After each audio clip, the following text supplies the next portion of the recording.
घेऊन आले गणेश. खूपच सुंदर गोलंदाजी पाहायला मिळाली आपल्याला रसायनी संघाकडून. अण्णा गावडे सर 40+ रसायनी संघाचे कर्णधार आणि रायगड जिल्हा अध्यक्ष देखील आहेत ते 40+ चे. इथे वेगवान चेंडू टाकला होता, तेवढाच वेगाने बॅट फिरवली होती परंतु कुठलाही संपर्क नाही चेंडू आणि बॅट मध्ये. निर्धाव चेंडू टाकण्यात यश आलंय गोलंदाजाला.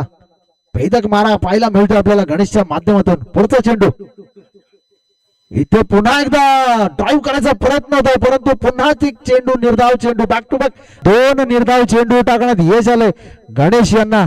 धाव संख्या स्थिरावली होती 12 धावांवरती. कुठलीही वाढ होत नाहीये. इथे मात्र मोठे फटके मारावे लागणार विनायक बेडकर यांना.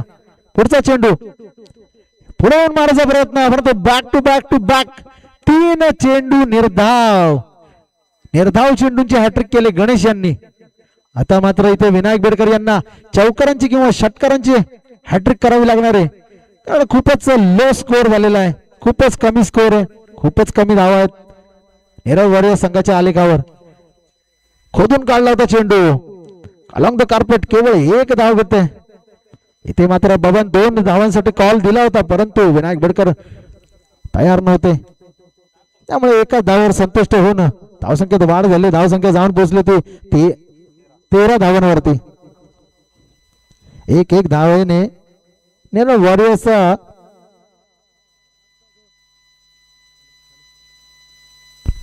रनांचा आलेख जो आहे तो 1 धावेने वाढतोय. 1 धावेने रनांचा आलेख वाढून काही होणार नाहीये. इथे मात्र मोठे फटके मारावे लागणार. पाहूया बबन कशा प्रकारे फलंदाजी करतोय.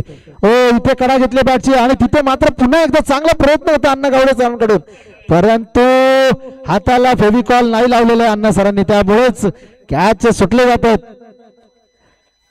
आणि 1 धाव पुन्हा एकदा वाढ करते संघाची. धावसंख्या जाऊन पोहोचलेली 14 धावांवरती. गणेशाची भेदक अशी गोलंदाजी. 5 चेंडूमध्ये केवळ 2 धावा खर्च केल्यात. 3 निर्धाव चेंडू टाकलेत.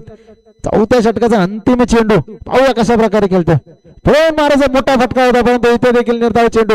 चांगलं कमबॅक, चांगली गोलंदाजी गणेशच्या माध्यमातून पाहायला मिळाली आपल्याला. केवळ 2 धावा खर्च केल्या. उत्तम अशी गोलंदाजी.